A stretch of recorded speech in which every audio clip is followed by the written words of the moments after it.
தூதின் தலைப்பு சகோதரருக்கான தேவ ஆலோசனைகள். The title of today's message is Counsel unto the Brethren. నేడు మన యొక్క వర్తమానము సహోదరులకు కావలసినటువంటి దేవుని ఆలోచనలు. தியான பகுதியாக 2 தெசலோனிக்கேயர் நிருபத்தை எடுத்துக்கொள்வோம். Let us take for our meditation the 2 Thessalonians. మనకు ధ్యానార్థమై దెస్సలోనికకు రాసిన 2వ పత్రికను తీసుకునేదము. பரிசுத்த பவுல் கிபி 51ஆம் ஆண்டு கொரிந்து பட்டணத்தில் இருந்து இந்த தெசலோனிக்கே சபையாருக்கு இந்த நிருபத்தை எழுதுகிறார். When Saint Paul was in the city of Corinth in AD 51, from there he was writing this epistle unto the church of Thessalonica. పరిశుద్ధ పౌలు క్రీస్తు శకము 51వ సంవత్సరం నందు ఈ యొక్క దెస్సలోనికలకు ఈ పత్రికను రాసినాడు. பொதுவாக இந்த 1 தெசலோனிக்கேயர் எழுதின சில மாதங்களுக்கு உள்ளாகவே இந்த 2ஆம் நிருபத்தை அவருக்கு எழுத வேண்டியதாக இருந்தது. It is generally believed that right after a few months he completed the first epistle into the Thessalonians, he had to write the second epistle as well. ఈ యొక్క కొన్ని దినములుగానే మొదటి పత్రిక రాసినటువంటి కొన్ని దినముల్లోనే మరలా రెండవ పత్రిక వ్రాయవలసి వచ్చెను. 1 தெசலோனிக்கேயர் 4 கடைசியிலே கர்த்தருடைய வருகை குறித்து அவர் பேசும் பொழுது இந்த நிருபத்தை படித்ததான தெசலோனிக்கே விசுவாசிகள் உடனே ஆண்டவர் வந்து விடுவார் என்று சிலர் வேலைக்கே போகாமல் வீணாக சுத்தி கொண்டிருந்ததாக தகவல்கள் அப்படி சில அபிப்பிராயப்படுகிறார்கள். As we read in the 4th chapter of the first book of the Thessalonians, there it is mentioned about the coming of Lord Jesus Christ. Therefore, some believers in that city believe that Lord Jesus' coming is imminent. Therefore, some of them even stopped going to work and continuing with their regular works. 4వ అధ్యాయమునందు ప్రభు యొక్క రాకడను గురించి పౌలు తెలియపరిచినప్పుడు కొంతమంది విశ్వాసులు అది వెనువెంటనే జరుగుచున్నదని చెప్పి తాము ప్రతిదినము చేయవలసినటువంటి పనులు చేయకుండా నిలిపివేసినట్లుగా ఆయనకు వర్తమానం వచ్చెను. எனவே அந்த குழப்பங்களுக்கு ஒரு பதில் கொடுக்கும்படியாக மறுபடியுமாக இந்த நிருபத்தை அவர் எழுதுகிறார். And that is the reason why, to put an end to this confusion, he had to write another epistle. వారి యొక్క కలవరములు తీర్చు నిమిత్తము తర్వాత పత్రికను అతడు మరలా వ్రాసినాడు. பொதுவாக இந்த 2ஆம் தெசலோனிக்கேயரை படிக்கும்போது இதனுடைய டாபிக் குறித்து சில காரியங்கள் சொல்லுகிறேன். Secondly, subsequently as we read about the second epistle, there are some general topics that I would like to share about now. ఈ యొక్క వ్రాయబడినటువంటి రెండవ పత్రికను గురించి కొన్ని విషయములను తెలియపరచెదను. Discouraged believers First and the foremost is అధైర్యపట్ట విశ్వాసిகள். మొదటిగా అధైర్యం చెందిన విశ్వాసులు. இரண்டாவது disturbed believers. Secondly, కలవరపట్ట విశ్వాసిகள். రెండవదిగా కలవరపడినటువంటి విశ్వాసులు. மூன்றாவது disobedient believers. Thirdly, కీழ்పడియాத విశ్వాసిகள். మూడవదిగా అవిధేయులైన విశ్వాసులు. கர்த்தருக்கு ஸ்தோத்திரம். Praise the Lord. దేవునికి స్తోత్రము. இந்த சூழ்நிலையில் தான் இந்த நிருபத்தை எழுதுகிறார். It is in this context he wrote this epistle. ఇటువంటి పరిస్థితుల మధ్యలోనే ఒక పత్రికను వ్రాసెను. அధைரியப்பட்ட விசுவாசிகளுக்கு அவருடைய நற்கிரிகளை குறித்து நன்றி சொல்லி சில வார்த்தைகளை எழுதுகிறார். About the discouraged believers, rendering is ascribing his thankfulness unto them, he has written a few words. అధైర్యపడినటువంటి విశ్వాసులకు చేయబడినటువంటి సత్క్రియలను తెలియపరిచి వ్రాయిచున్నాడు. కలవరங்களை பிரச்சனைகளை உண்டாக்குற விசுவாசிகள் அவருடைய உபதேசத்தை குறித்து தான சில புத்திமதிகளை குறித்து அவர்கள் எழுதுகிறார். And also unto the troubled believers he had given certain counsel so that their confusion will come to an end. కలవరంలో ఉండినటువంటి విశ్వాసులకు కొన్ని బుద్ధి మాటలను తెలియపరిచి వ్రాసెను. கீழ்ப்படியாதவர்களுக்கு அவருடைய சுபாவத்தை குறித்து சில சீர்திருத்தங்களை குறித்து அவருக்கு சொல்லிக் கொடுக்கிறார். But unto the disobedient, about their character, he also provides a counsel so that they may be corrected. అవిధేయులైనటువంటి వారి నిమిత్తము వారి యొక్క స్వభావములను గురించి వారి సరిదిద్దబట్టును గురించి వ్రాసిరి. ஆண்டவருக்கு மகிமை உண்டாகட்டும். Glory be to God. దేవునికి మహిమ కలుగును గాక. இன்றைக்கு நாம் வேறொரு கோணத்தில் இந்த நிருபத்தை தியானிக்க போகிறோம். However, today we will consider this epistle in another angle. నేడు మరొక కోణమునందు ఈ యొక్క పత్రికను మనం చదివిదము.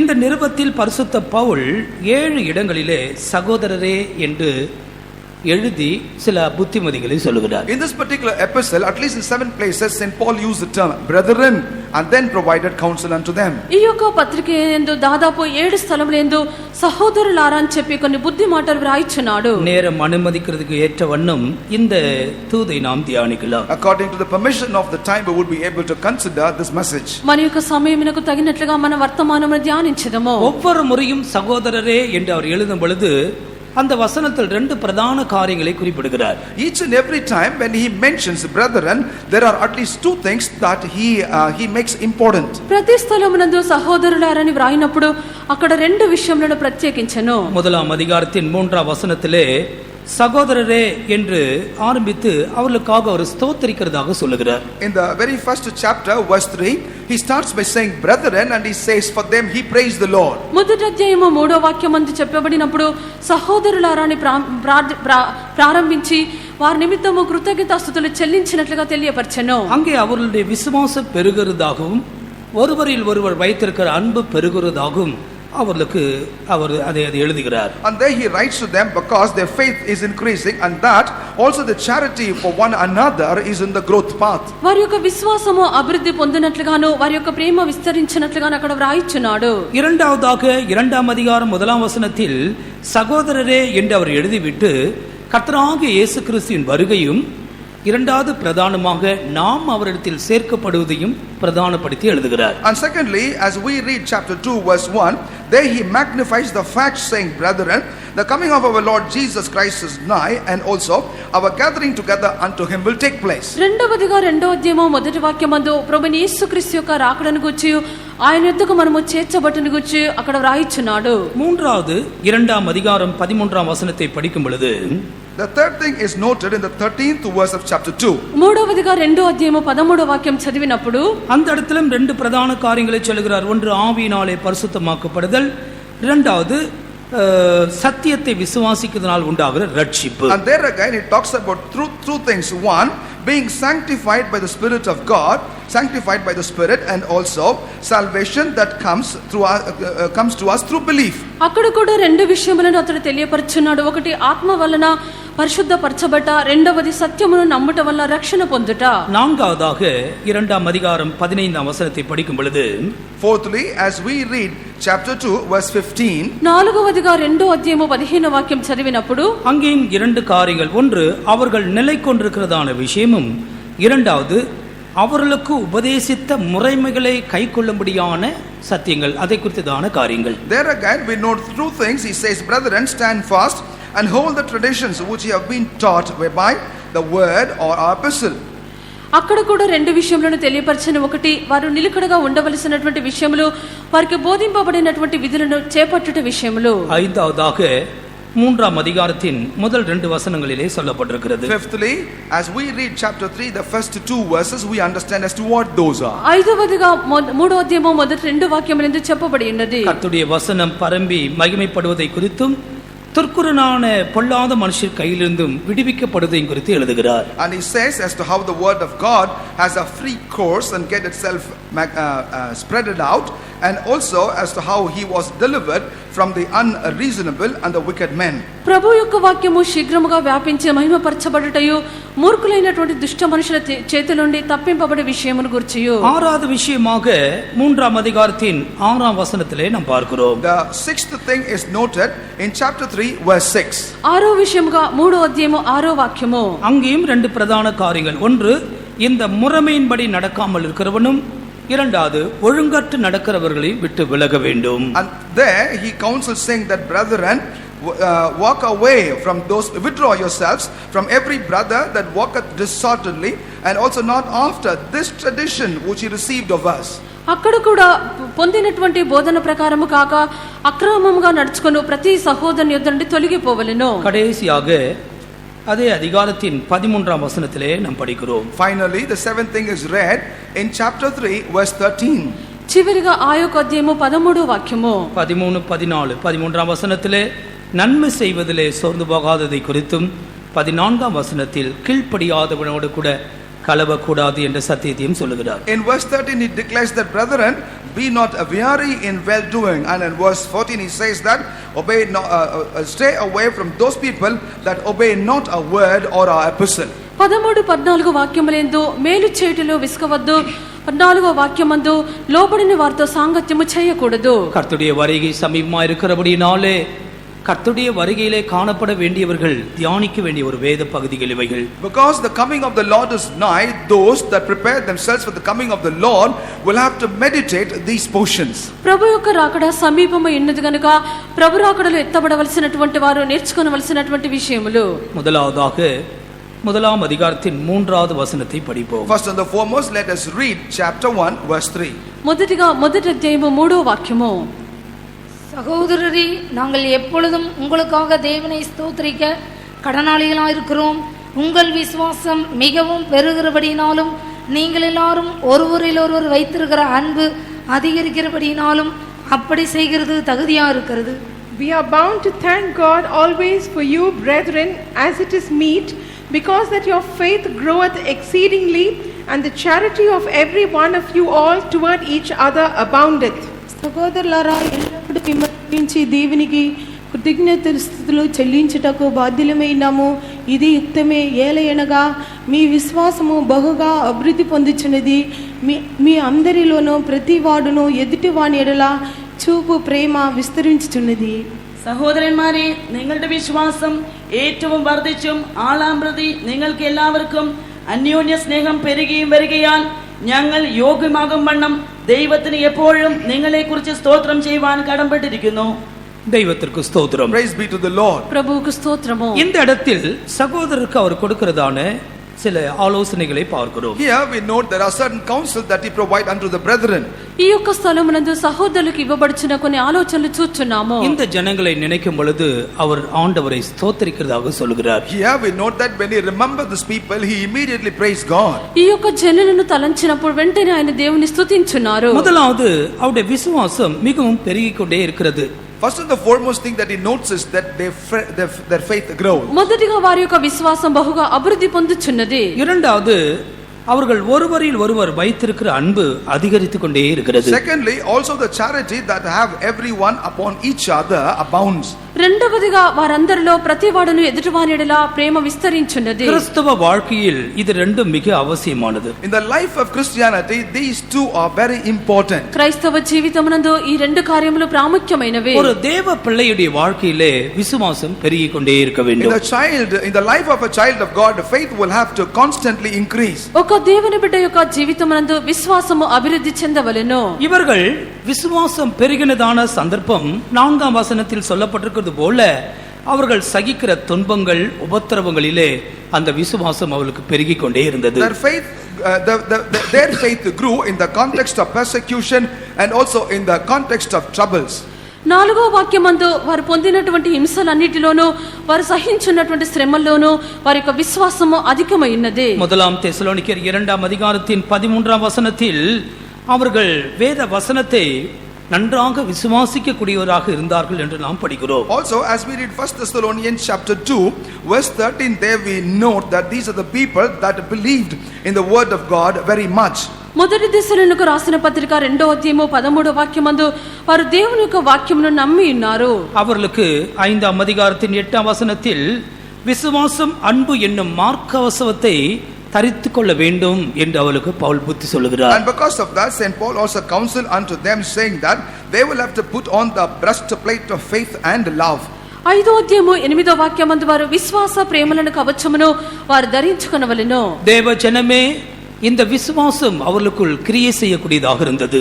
Ye people of God, this is the faith that began to, or that had the capacity to work in them. దేవుని యొక్క జనులారా, ఈ యొక్క విశ్వాసము వారిలో క్రియ చేయనదై ఉండెను. எனவேதான் உங்கள் விசுவாசத்தின் கிரியை என்று அவர்களுக்கு சொல்லுகிறார். And that is the reason why he calleth that as the work of your faith. అందుచేతనే మీ యొక్క విశ్వాసపు క్రియలని వారితో చెప్పెను. நம்முடைய ஜீவியத்தில் ஆண்டவர் மேல் இருக்கிற விசுவாசம் பெருகிக் கொண்டே இருக்க வேண்டும். In our life also the same manner, our faith upon the Lord will have to constantly grow. మన యొక్క జీవితమునందు దేవుని మీద ఉండినటువంటి విశ్వాసము అది ఎదుగుచూ ఉండవలెను. கடைசி காலத்தில் விசுவாச துரோகம் சம்பவிக்கும். In the last days there will be a treasury of faith. అంత్య దినములందు విశ్వాస భ్రష్టత్వము సంభవించును. அநேகர் விசுவாசத்தை மறுதலித்து போவார்கள். Many will deny faith. అనేకులు విశ్వాసం నుండి తొలగిపోవుదురు. விசுவாசம் என்று சொல்லுகிறது ஒரு கடுமையான பயிற்சி பிரியமானவர்களே. Faith is a very hard exercise, beloved. ఈ యొక్క విశ్వాసం అని చెప్పినది కఠినమైనటువంటి అభ్యాసమైనది. சபைக்குள் இருக்கிறதான தேவ ஜனங்கள் கர்த்தருடைய வசனத்தின் மேலும் ஆண்டவருடைய மேலும் அவர் வைத்திருக்கிறதான பிரதிபலன் மேலும் விசுவாசமானது பெருகிக் கொண்டே இருக்க வேண்டும். The people of God that are in the church will have to abound in the faith that they have upon God and His word. సంఘములో ఉండినటువంటి దేవుని యొక్క జనులకు దేవుని యొక్క వాక్యం మీదను ప్రభువుంచినటువంటి ప్రతిఫలం మీదను వారికి విశ్వాసం ఎదుగుచుండవలెను. நீங்கள் விசுவாசத்திற்காக நில்லுங்கள், கர்த்தர் உங்களுக்காக கிரியை செய்வதை பார்ப்பீர்கள். If you steadfastly stand for faith, you shall see as to how God work for you.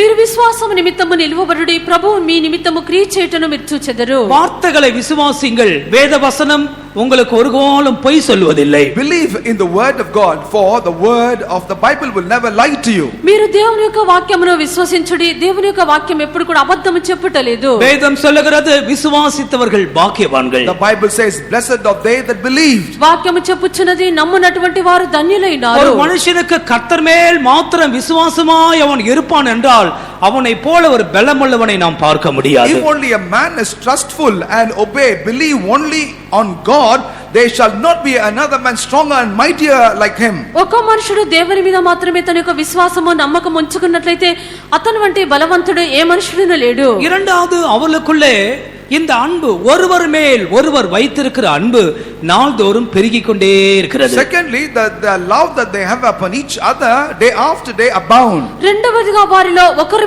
ఎడల ఒకరు చూపునటువంటి ప్రేమ దినదినము విస్తరించున్నది. பரிசுத்த பவுல் அதை அன்பின் பிரயாசம் என்று அவளுக்கு எழுதுகிறார். உங்களுடைய அன்பின் பிரயாசத்தை நான் கண்டிருக்கிறேன் எழுதுகிறார். And Saint Paul addresses that as the labor of love, and he says, I witnessed that. పరిశుద్ధ పౌలు వారిని గురించి వారి యొక్క ప్రేమ ప్రయాసమును గురించి వ్రాయిచున్నాడు. இந்த அன்பின் நிமித்தமாக அவர்கள் கர்த்தருடைய ஊழியர்களையும் அதிக நேசிக்கக்கூடியவர்களாக இருந்தார்கள். And because of that love, they also were people that could love the servants of God much. వారికి ఉండినటువంటి యొక్క ప్రేమ నిమిత్తము దైవ సేవకులను అధికముగా వారు ప్రేమించేవారై ఉండిరి. முதலாம் தெசலோனிக்கேயர் 3ஆம் அதிகாரம் 6ஆம் வசனத்திலே நாம் அதை காணலாம். We can read that in 1 Thessalonians chapter 3 verse 6. మొదటి తెస్సలోనికీయులు 3వ అధ్యాయం 6వ వాక్యమందు దాన్ని చూడగలము. அவர்கள் கர்த்தருடைய ஊழியர்கள் மேல் அன்புள்ளவர்களாய் பட்சமுள்ளவர்களாக இருந்தார்கள். And they were loving and they had the charity upon the ministers and the servants of God. వారు దైవ సేవకుల మీద అధికమైన ప్రేమను గలవారై ఉండిరి.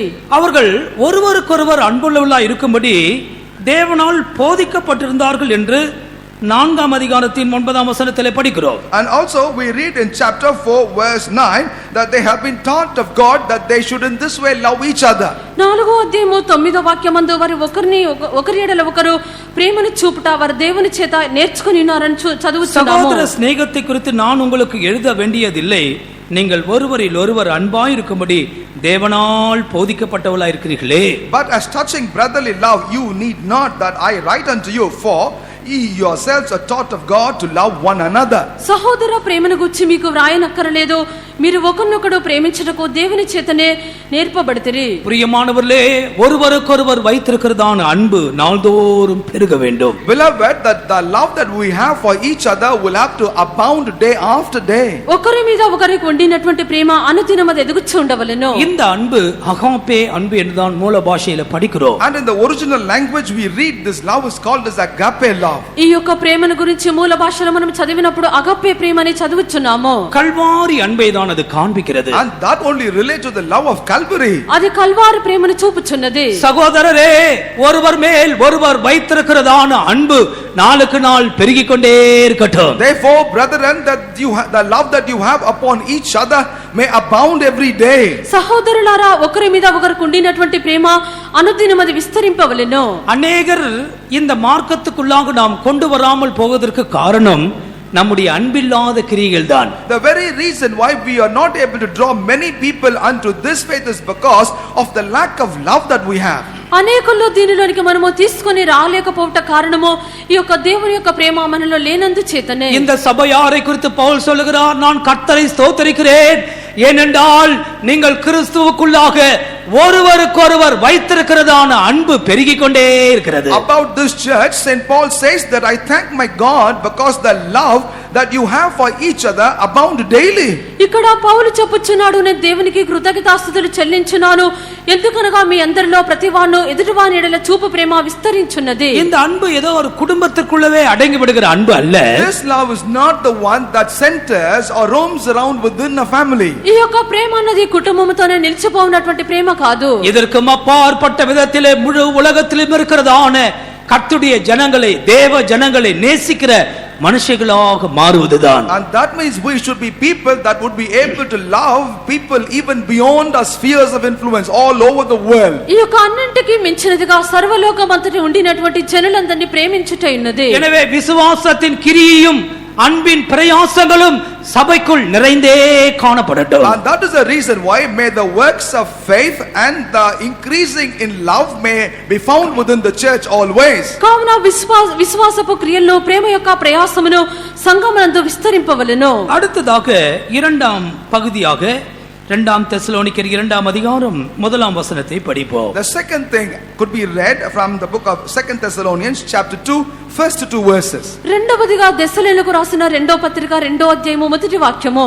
அன்றியும் சகோதரரே, நம்முடைய கர்த்தராகிய இயேசு கிறிஸ்துவின் வருகையும் நாம் அவரிடத்திலே சேர்க்கப்படுவதை குறித்து நாங்கள் உங்களை வேண்டிக் கொள்கிறது என்னவென்றால், We beseech you, brethren, by the coming of our Lord Jesus Christ and by our gathering together unto him.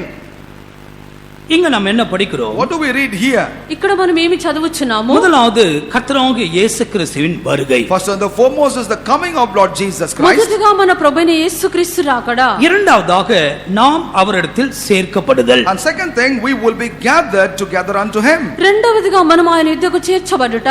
இதை குறித்து நாம் மிகவும் கவலையுள்ளவர்களாக இருக்க வேண்டும். About this we must be exceedingly careful. దీని గురించి మనం మిక్కిలి జాగ్రత్త కలిగి ఉండవలెను. அடுத்த வசனத்தில் சொல்லுகிறார், ஒரு ஆவியினாலாவது வார்த்தையினாலாவது அல்லது ஒரு நிருபத்தினாலாவது கிறிஸ்துவினால் சமீபமாய் இருக்கிறது என்று சொல்லப்பட்டால் உடனே சஞ்சலப்படாமலும் கலங்காமலும் இருங்கள். Subsequently he says that, be not soon shaken in mind or be troubled, neither by spirit nor by word nor by letter as from us, as that the day of Christ is at hand. ఇక్కడ మనం చదివినప్పుడు ప్రభుదినం ఇప్పుడే వచ్చినట్లుగా ఆత్మ వల్లైనను మాట వల్లైనను మా యుద్ధండి వచ్చినదని చెప్పిన పత్రిక వల్లైనను ఎవడైనను చెప్పిన ఎడలా మీరు వెంటనే త్వరపడి సంచల మనస్కులు కాకూడదు. கர்த்தராகிய இயேசு கிறிஸ்து வருவார் வருவார் என்று சொல்லுகிறார்களே, அவர் எப்படி வருவார்? It is commonly said frequently that Lord Jesus comes, as to how only he will come. ప్రభువైన యేసుక్రీస్తు వచ్చెదరు వచ్చెదరు అని చెప్పుచున్నారు. ఆయన ఏలాగున వచ్చెదరు? இரவிலே திருடன் வருகிற விதமாக ஆண்டவராகிய இயேசு கிறிஸ்துவின் வருகையும் இருக்கும். The coming of the Lord Jesus Christ shall be like a thief that cometh at the night. రాత్రి దొంగ వచ్చినట్లుగా ప్రభువైన యేసుక్రీస్తు యొక్క రాకడ ఉండును. திருடன் யாரிடம் சொல்லிவிட்டு வரமாட்டானே. A thief will not announce unto any before he comes. దొంగ ఎవరి యొద్ద కూడా తెలియపరిచి రాడు. திருடன் வருவான் என்றால் அந்த வீட்டுக்குள் இருக்கிற முக்கியமான பொருள் தானே கொள்ளையடிக்கப்படும். If the thief would strike, he will only steal away the important thing in that house. దొంగ వచ్చినట్లయితే ఒక ఇంటిలో ఉండినటువంటి ముఖ్యమైన వస్తువులు తీసుకుని వెళ్ళును. நம்முடைய ஆண்டவராகிய இயேசு கிறிஸ்து அதுபோல ரகசியமாக வருவார். அவர் வரும் பொழுது விலையேற பெற்ற விசேஷித்த தேவ ஜனங்களை கொள்ளை பொருளாக அவர் கொண்டு போவார். Our Lord Jesus also shall come like a thief in an unexpected hour. When he comes, he will also take away his own people who are very precious unto him as a spoil. మన ప్రభువైన యేసుక్రీస్తు ఆయన దొంగ వలె వచ్చెదరు. ఆయన వచ్చినప్పుడు అమూల్యమైనటువంటి విశేషమైనటువంటి దేవుని యొక్క జనులను ఆయన దోచుకుని వెళ్ళెదరు. இயேசு தன்னுடைய வருகை குறித்து சொல்லும் பொழுது ஒரு மின்னலை போல இருக்கும் என்று சொல்லுகிறார். And also about his coming, Lord Jesus himself said that it will be like a lightning. యేసు తన యొక్క రాకడను గురించి చెప్పినప్పుడు అది మెరుపు వలె ఉండునని చెప్పెను. மின்னல் திடீரென்று ஒரு முனை தொங்கி இன்னொரு முனை மட்டும் போகும். இதுபோல் நம்முடைய மீட்பர் ரட்சகரின் வருகை இருக்கும். Lightning shall be like a bolt, comes all of a sudden, starts at one end, goes all the way to the other. In the same way shall be the appearance also of our Redeemer. మెరుపును చూచినప్పుడు ఒక వైపున మెరుపు పుట్టి మరొక వైపునకు వెళ్ళును. ఆ రీతిగా ప్రభు యొక్క రాకడ ఉండును. இயேசு சொன்னார், பிணம் எங்கேயோ கழுகுகள் எங்கே கூடும். Lord Jesus also said, where there is a dead body, there the vultures shall be. యేసు చెప్పినారు, ఎక్కడ పీనుగు ఉండునో అక్కడ గ్రద్దలు చేరుచున్నవి. அங்கே சொல்லப்பட்ட பிணம் கர்த்தராகிய இயேசு கிறிஸ்துவை காண்பிக்கிறது. The dead body, the dead corpse meant they refer to the coming of Lord Jesus Christ. అక్కడ చెప్పబడినటువంటి ఒక పీనుగు శవం అని చెప్పినప్పుడు ప్రభువైన యేసుని చూపుచున్నది. அந்த பிணத்தை நோக்கி செல்லுகிற கழுகுகள் பரிசுத்தவான்களை காண்பிக்கிறது. And the vultures that go toward the dead body refer to the saints of God. ఆ యొక్క శవమును చూచి వెళ్ళినటువంటి గ్రద్దలను చెప్పినప్పుడు పరిశుద్ధులను చూపుచున్నది. பிரியமானவர்களே, கர்த்தராகிய இயேசு கிறிஸ்து ரகசியமாய் தன் மனவாட்டியை சேர்க்க சேர்க்க வரப்போகிறார். Beloved, Lord Jesus Christ will come in all secrecy to gather his bride unto himself. ప్రియులారా ప్రభువైన యేసుక్రీస్తు రహస్యముగా తన యొక్క పెళ్లి కుమార్తెను చేర్చుకొని నిమిత్తము ఆయన వచ్చెదరు. அவர் எப்படி வருவார் என்று முதலாம் தெசலோனிக்கேயர்ல படிக்கிறோம். We read in 1 Thessalonians as to how shall the coming of the Lord be. ఆయన ఎలాగున వచ్చెదరని చెప్పి తెస్సలోనికీయులకు రాసిన మొదటి పత్రికలో చదువుచున్నాము. 4వ అధికారத்தின் 16వ వచనத்தில் In chapter 4 verse 16, 4వ అధ్యాయము 16వ వాక్యమందు கர்த்தர் தாமே ஆரவாரத்தோடு வருவாராம். the Lord himself shall descend from heaven with a great shout. ప్రభు ఆర్భాటముతోను వచ్చెదరు. கர்த்தருக்கு மகிமை உண்டாகட்டும். Glory be to the Lord. దేవునికి మహిమ కలుగును గాక.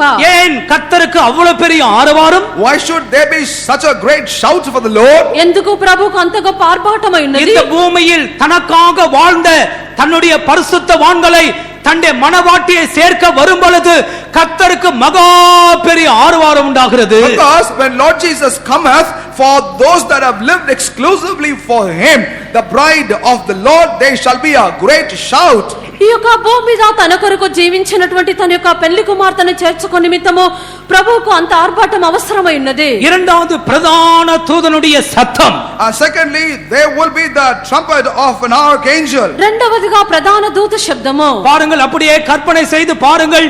கர்த்தர் ஆரவாரத்தோடு இறங்கி வருகிறார். Imagine this scene. The Lord is descending himself with a shout. దీన్ని మీరు ఊహించి చూడుడి, ప్రభు ఆర్భాటంతో వచ్చుచున్నారు. இரண்டாவது அங்க நாம் என்ன பார்க்கிறோம்?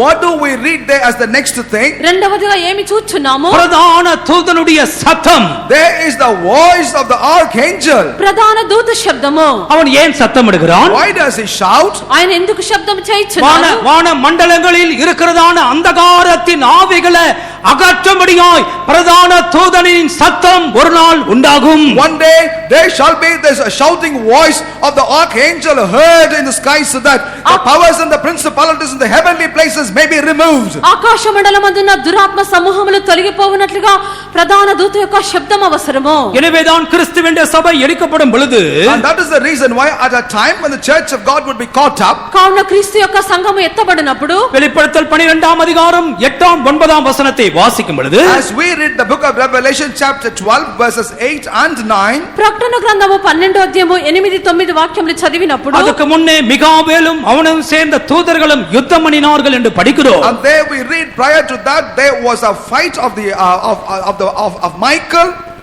దానికి ముందుగా మికాయేలు అతని యొక్క దూతలు యుద్ధం చేసినట్లుగా చూస్తున్నాము. வானத்தில் அவர்கள் இருந்த இடம் காணப்படாமல் போயிற்று. And the place in which they were in the sky was not found anymore. పరలోకమందు వారికి ఇక స్థలము లేకపోయెను. உலக மனத்தையும் மோசம் போக்கும் பிசாசு என்ற பழைய பாம்பு பூமியிலே விழ தள்ளப்பட்டது. And the old serpent which had been deceiving the whole world was pushed down.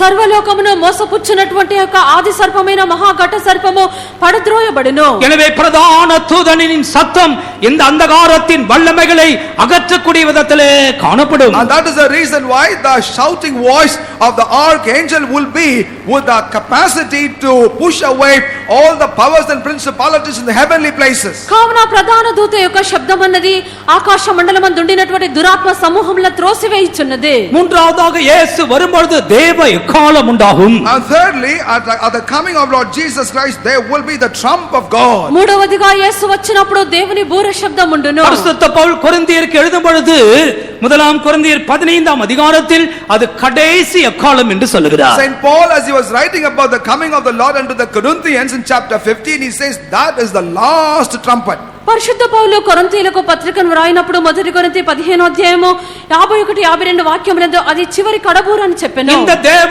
எக்காலம் இந்த கடைசி எக்காலம் தொனிக்கிற நேரத்தில் At the time of the last the trump of God will be heard last. ఈ యొక్క దేవుని యొక్క బూర కడబూర మ్రోగునప్పుడు கிறிஸ்துவுக்குள்ளே மரித்தவர்கள் முதலாவது எழுந்திருப்பார்கள். They that are dead in Christ shall rise first. క్రీస్తునందు మృతులైన వారు మొదటిగా లేపబడుదురు. அந்த எக்கால சத்தத்தை இப்பவே கேட்டு பழக வேண்டும். Therefore we need to get ourselves used to listen to the sound of the trump of ఆ God. యొక్క బూర ధ్వనిని మనం ఇప్పుడే అభ్యాసం నేర్చుకొనవలెను. பழைய ஏற்பாட்டு காலத்துல 2 வெள்ளி பூரிகைகள் அவர்களுக்கு செய்யப்பட்டது. In the Old Testament dispensation, they were asked to make 2 trumpets of silver. పాత నిబంధన కాలమునందు 2 వెండి బూరలు వారికి చేయబడెను. அந்தந்த காலகட்டத்துக்கு ஏற்ற விதத்தில் விதவிதமாய் அதை ஊத வேண்டும். According to the requirement of the context, they will have to blow it. ప్రతి సమయమునకు తగినట్లుగా వారి యొక్క బూరలను ఊదవలెను. இப்பொழுதும் மறைமுகமாக இந்த பூரிகைகளை கர்த்தர் சபையிலே வைத்திருக்கிறார். Even now the Lord has preserved these trumpets hidden inside the church. ఇప్పుడు మరుగా సంఘమునందు ప్రభు యొక్క బూరలను ఉంచి ఉన్నారు. ஒன்று கர்த்தர் சபைக்கு கொடுக்கிற விடுதலையின் சுவிசேஷம். And this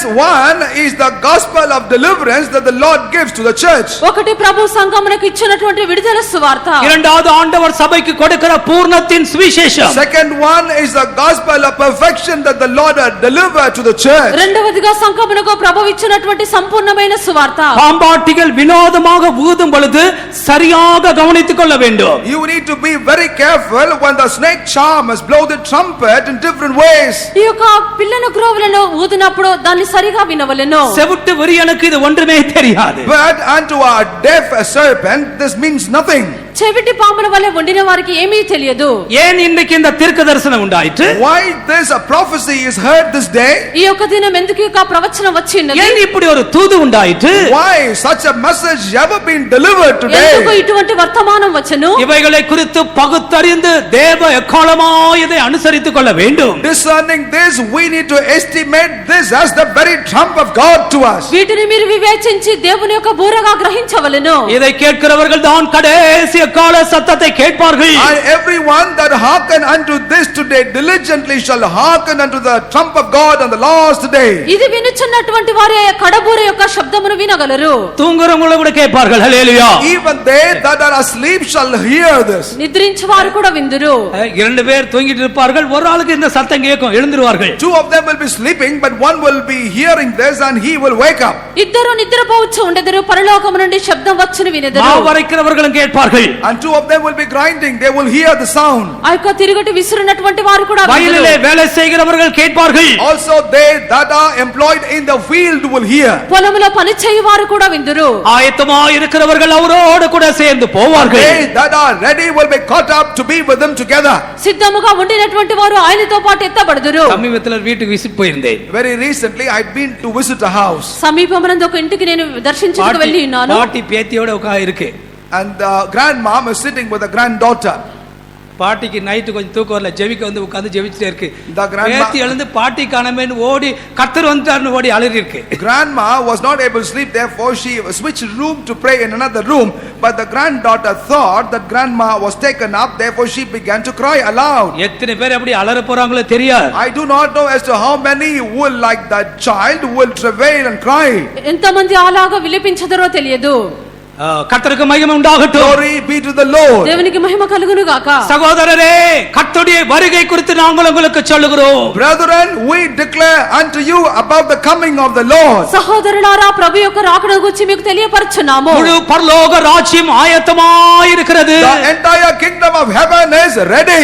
పరలోక రాజ్యం అంతా సిద్ధముగా ఉన్నది. மகா ராஜாவானவர் தன்னுடைய மகனுக்கான திருமணத்தை ஆயத்தமாக்கிக் கொண்டே இருக்கிறார். The great king is preparing the wedding, the marriage for his only begotten son. మహారాజు తన యొక్క కుమారుని యొక్క వివాహం నిమిత్తం అన్ని సిద్ధపరుచున్నారు. நாம் நம்முடைய இயேசு கிறிஸ்துவின் அந்த கடைசி கால சத்தத்தை கேட்க ஆயத்தமாக வேண்டும். We should be ready to hearken unto the last trumpet of our Lord Jesus Christ. தனிக்குமா நேரமா சன்னமா எல்லோ ஆசுப்பிரபாதம் ஏற்ற அனந்தமாவல் காத்திருப்பேன். பகல் நாதம் ஸ்ரவிக்குமா நேரமா சன்னமா எல்லோ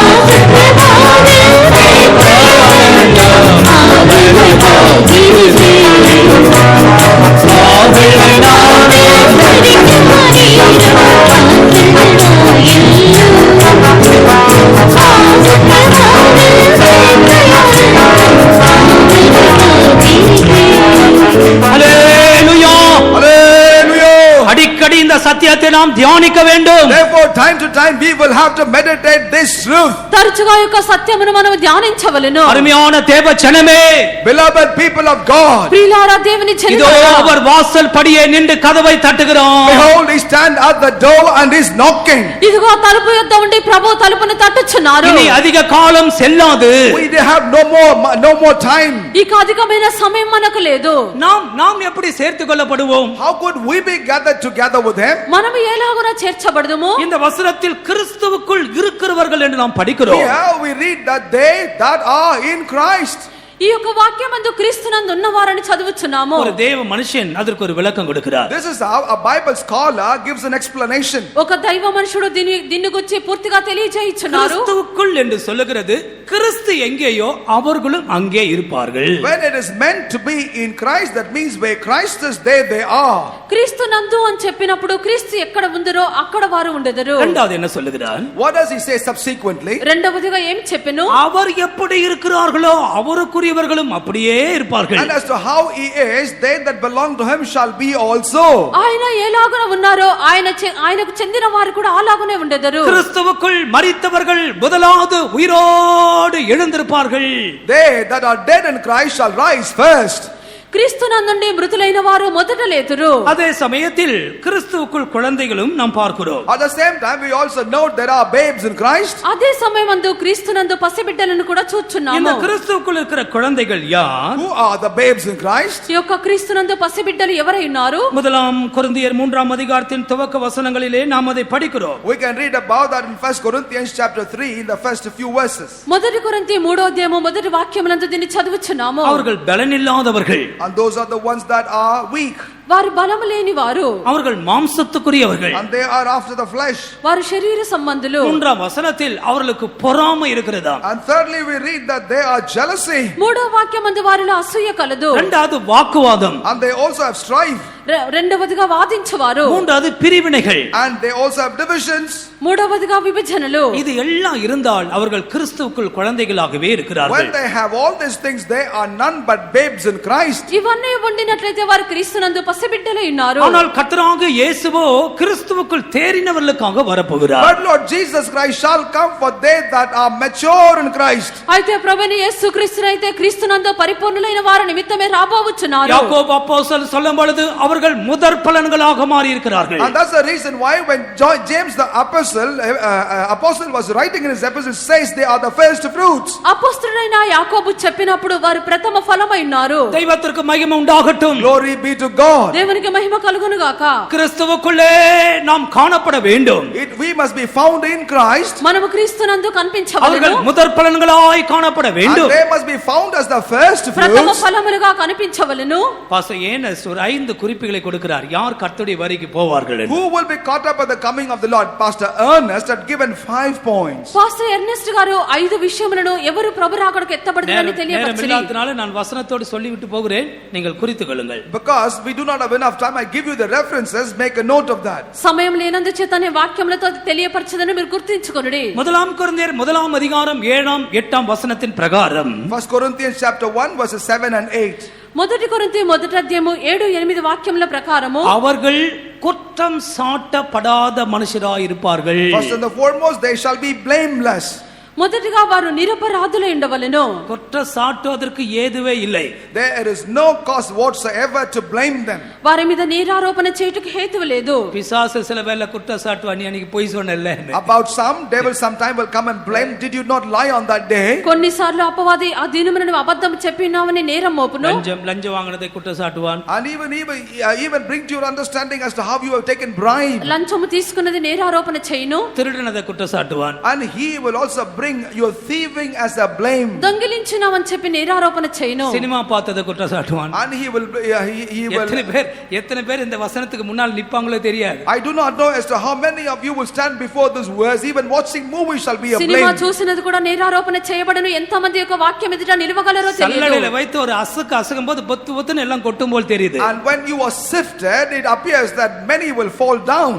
కదిలించినట్లయితే అందరూ క్రింద పడిపోదురని తెలియచున్నది. குற்றச்சாட்டப்படாதவர்கள் முதலாவது. First and foremost, they are blameless. మొట్టమొదటిగా వారు నిరపరాధులు. இரண்டாவதாக Secondly, రెండవదిగా எபேசியர் 4ஆம் அதிகாரம் 14ஆம் 15ஆம் வசனத்தின் அடிப்படையில் Ephesians chapter 4 verses 15 and 16.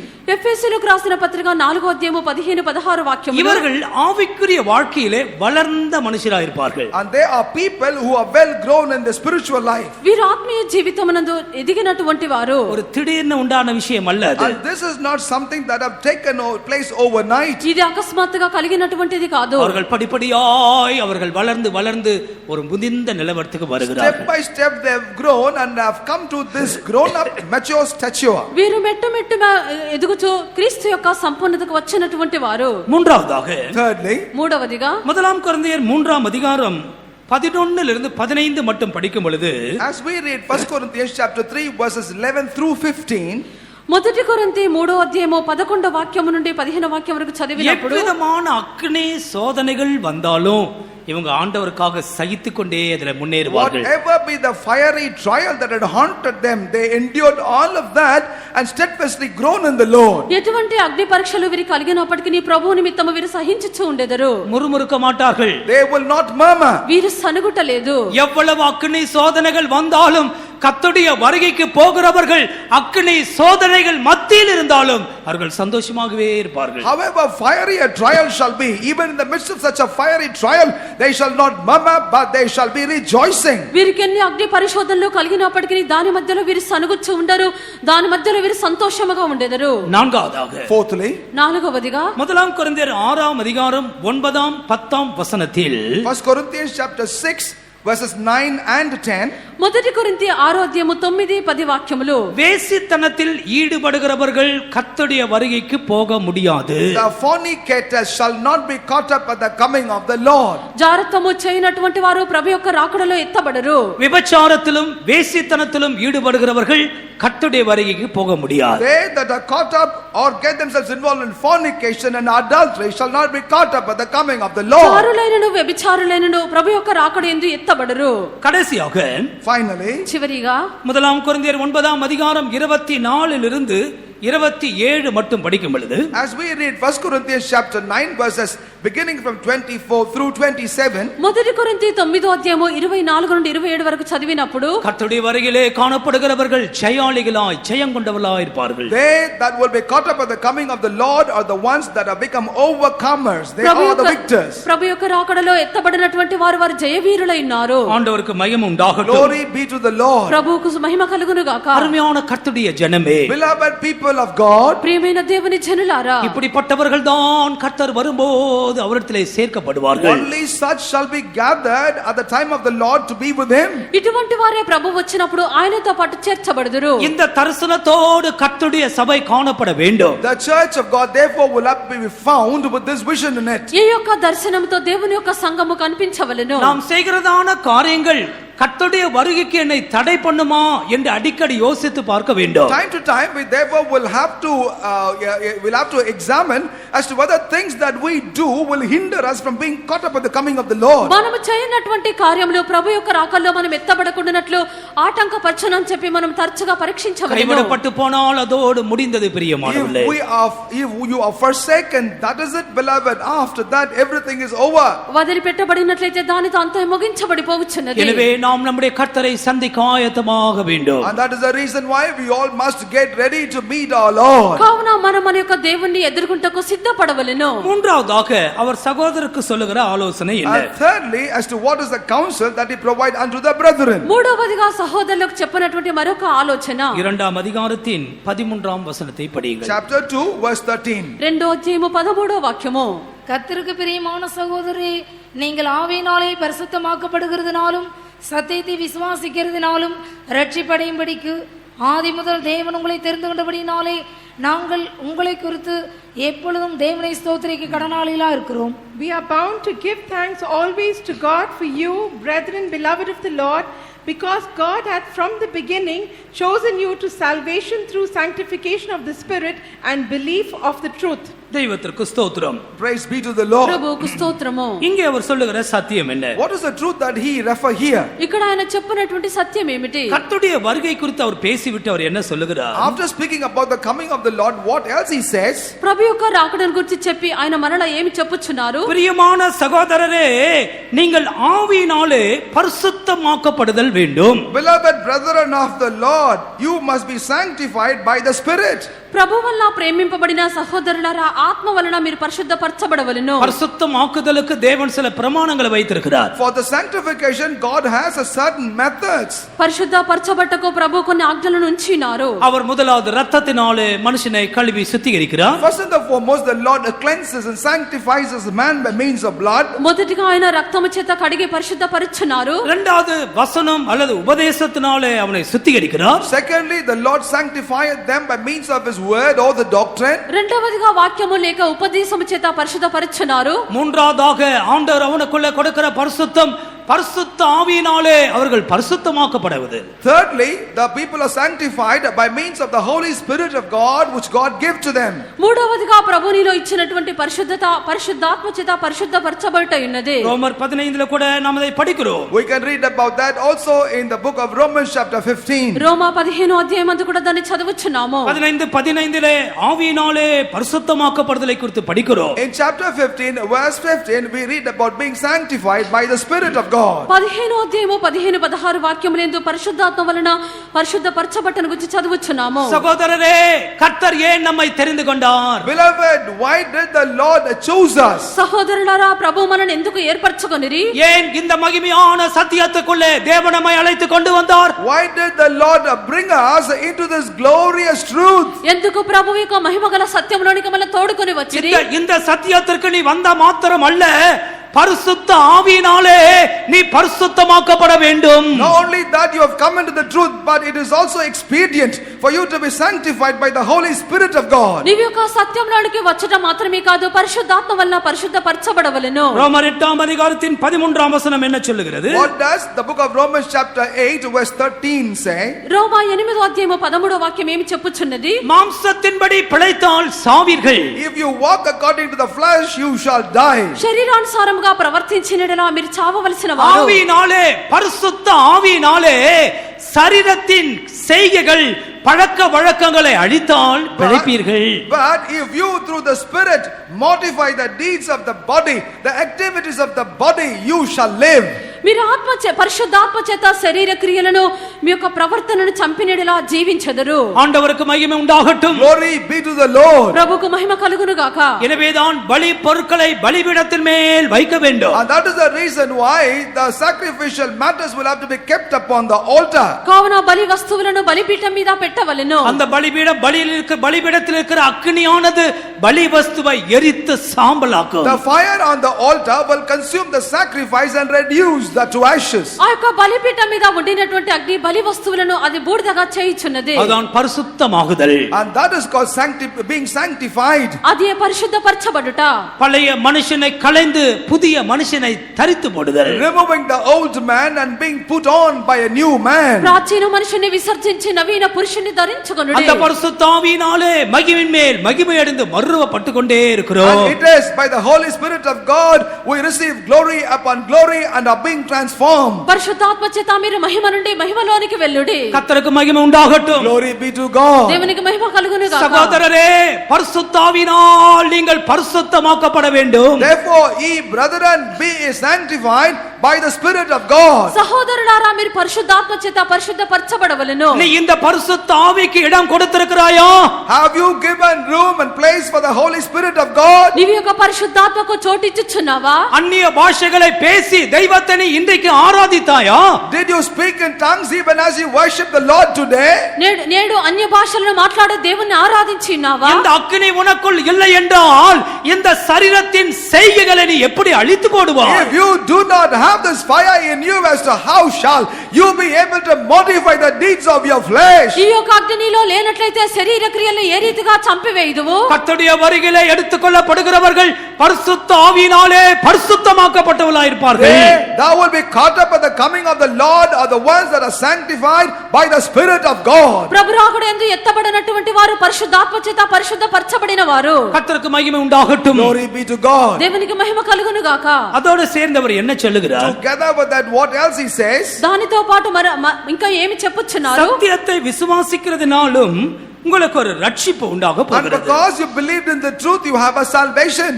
మీరు సత్యమును నమ్మటం వల్ల రక్షణ పొందుతారు. ஆதி முதல் தேவன் உங்களை எதற்காக தான் தெரிந்து கொண்டார்? It is only for this cause from the beginning the Lord hath chosen. ఇందు నిమిత్తమే దేవుడు ఆది నుండి మిమ్మల్ని ఏర్పరచుకొనెను. எபேசியர் 1:4 உலக தோற்றத்திற்கு முன்னே நீங்கள் கிறிஸ்துவுக்குள்ளே தெரிந்து கொள்ளப்பட்டீர்கள். And also we read in Ephesians chapter 1 verse 4 that even before the foundation of the world you have been chosen by God. ఎఫెసీ మొదటి అధ్యాయము 6వ వాక్యమందు జగత్తు పునాది వేయబడక మునుపే మీరు క్రీస్తులో ఏర్పరచబడితిరి. இந்த தெசலோனிக்கே சபையும் தேவனால் தெரிந்து கொள்ளப்பட்டவர்கள். That is how the people of the church of Thessalonica have been chosen of ఈ యొక్క God. దెస్సలోనిక సంఘస్థులు దేవుని చేత ఏర్పరచబడిన వారు. முதலாம் தெசலோனிக்கேயர் 1:3 நீங்கள் தேவனால் தெரிந்து கொள்ளப்பட்டவர்கள் என்று நாங்கள் அறிந்துன்னு சொல்றார். He says in 1 Thessalonians chapter 1 verse 3 that we know that you are chosen of God. మొదటి దెస్సలోనికకు రాసిన పత్రిక మొదటి అధ్యాయం 3వ వాక్యమందు మీరు దేవుని చేత ఏర్పరచబడిన వారని ఎరిగి.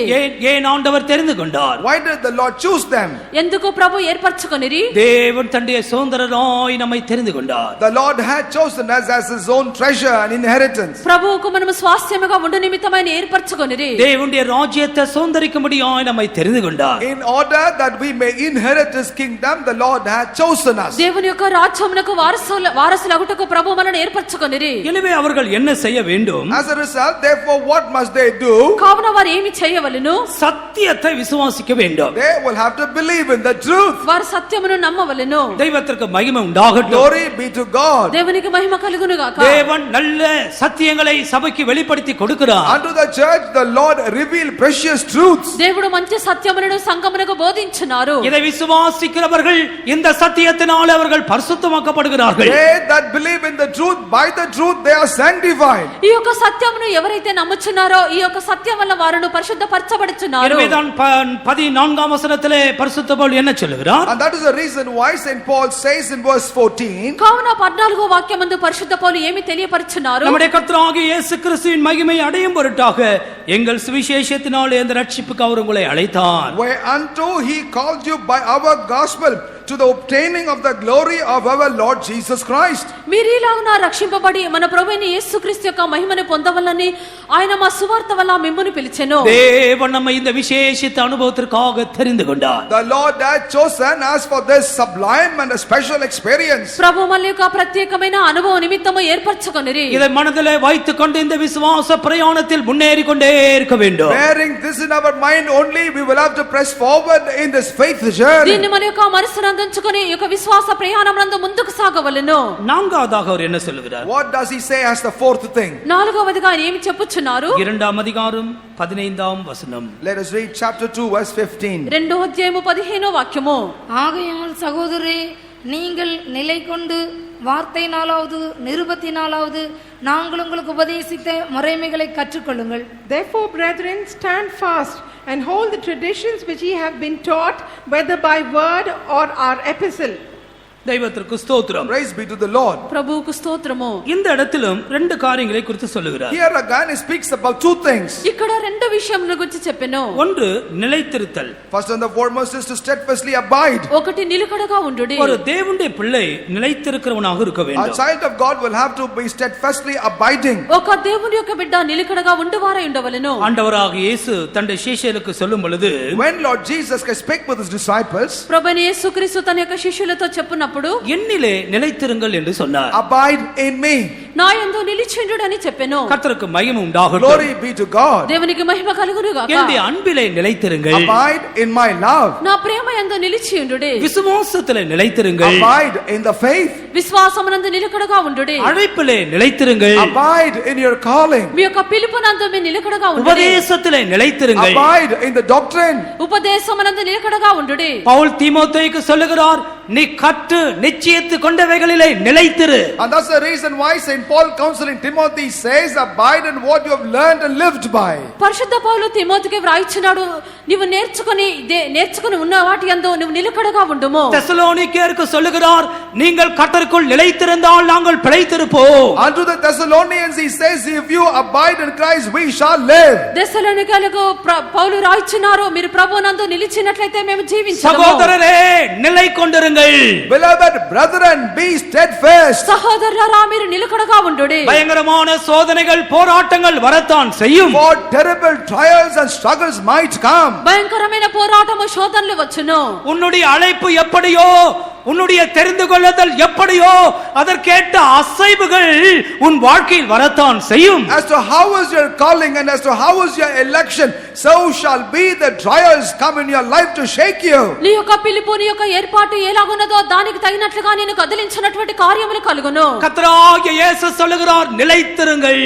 Lord Jesus says, abide. ప్రభువైన యేసు చెప్పుచున్నారు, మీరు నిలకడగా ఉండుడి. ஆண்டவருக்கு மகிமை உண்டாகட்டும். Glory be to God. దేవునికి మహిమ కలుగును గాక. கர்த்தருடைய சபை நிலைத்திருக்க வேண்டும். The church of God will have to abide. దేవుని యొక్క సంఘము నిలిచి ఉండవలెను. ஒரு நாள் ஆண்டவராகிய இயேசு கிறிஸ்து வருவார். One day Lord Jesus shall come. ఒక దినమున ప్రభువైన యేసుక్రీస్తు వచ్చెదరు. அப்பொழுது அசைவில்லாத அந்த ராஜ்யத்திற்கு நாம் போய் சேருவோம். On that day we shall all reach that kingdom that moves not. అప్పుడు మనము నిశ్చలమైన రాజ్యమునకు వెళ్లి చేరదము. அநேகருடைய விசுவாசம் அசைந்து கொண்டிருக்கிற ஒரு காலம். But this is the day in which the faith of many is shaken. అనేకుల యొక్క విశ్వాసము కదల్చబడినటువంటి కాలమై ఉన్నది. இந்த ఓட்டத்தை ஓடுகிறவர்கள் அந்த முடிவு காலம் வரும் பொழுது பிசாசு ஒரு அசைவை கொண்டு வருகிறார். There are many that run in this race, but when the race is just about to end, that's when the devil is bringing a shaking in them. ఈ యొక్క పరుగులో పరిగెత్తినటువంటి వారు ఆ యొక్క అంతమునకు వచ్చినప్పుడు వారిని కదిలించుచున్నవి. ஆகையால் சகோதரரே நிலை கொண்டிருங்கள்.